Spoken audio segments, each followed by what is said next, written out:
Finance Ministry and the Economic Planning Units of the Prime Minister's Department have started engaging stakeholders from various industries to get their feedback on efforts to restore and develop the economy.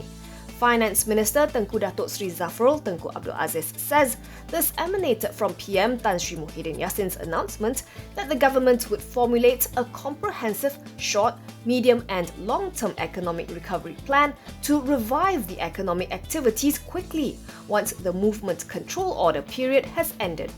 This plan will be tabled to the Economic Action Council and Cabinet for deliberation in the near future. The PM announced last night that the MCO will be extended for a third time to May 12th. However, UOB Kay Hian Research warns that the government may have chosen an extraordinarily risky path of inflicting huge long-term economic repercussions. Among others, it notes that Putrajaya's direct fiscal injection already pales in comparison with many developed countries, which have shorter lockdown periods. Even if the government were to throw in more financial lifelines to the deeply wounded SMEs, it says it can no longer safely assume a U-shaped economic recovery and near full recovery in the fourth quarter of 2020.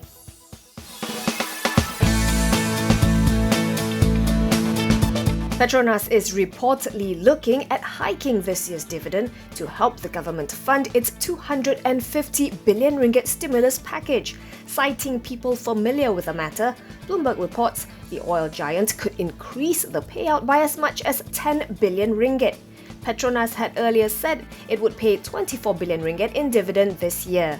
Bloomberg's sources say deliberations are still ongoing.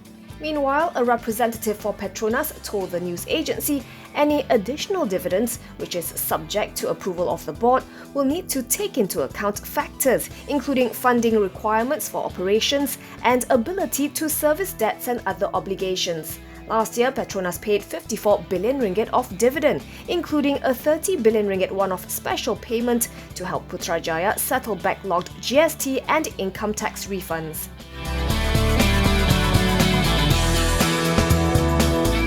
Sunway is venturing into the financial technology sphere. Its unit, Sunway Holdings, is buying a 51% stake in credit reporting agency Credit Bureau Malaysia or CBM. Upon completion of the acquisition, Sunway and Credit Guarantee Corporation Malaysia or CGC will be the two shareholders in CBM. The group's president, Datuk Chew Chikin, says the deal will enable Sunway to advance its ambition of building a fintech ecosystem and securing a digital banking license. With this collaboration with CGC and CBM, the group is eyeing opportunities to offer finance-related services to SMEs. Chew says CBM's strength and expertise in credit reporting and trade referencing will complement the existing finance-related services offered by Sunway, which includes money lending, hire purchase, and cross-border remittance.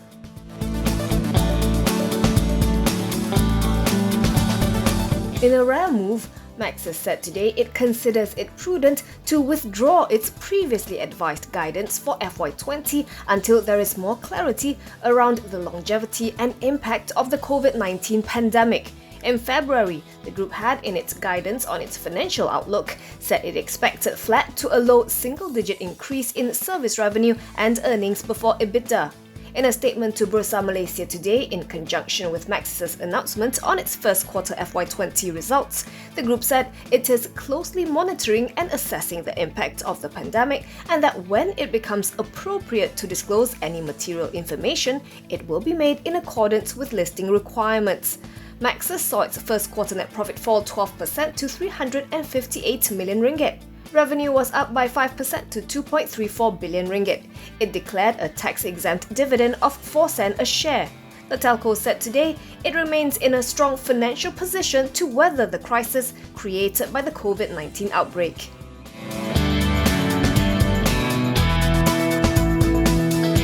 Maybank is providing a 70 million ringgit loan to Detrolic Solar Group's unit, Detrolic Energy Solution, to help finance a program that would help generate cheaper electricity. The Sunlease program involves construction and installation of 30 megawatt rooftop solar photovoltaic systems. Large electricity consumers in Malaysia will be able to buy solar-generated electricity from the Trollic Solar at a lower rate than the prevailing utility tariff. Currently, the Trollic Solar has pipeline projects of more than 150 megawatts and has signed up companies from various industries such as manufacturing, aviation and retail as its customers. The solar power generated from these projects can supply enough clean energy to power about 12,000 typical homes and cut more than 28,000 tons of CO2 emission every year.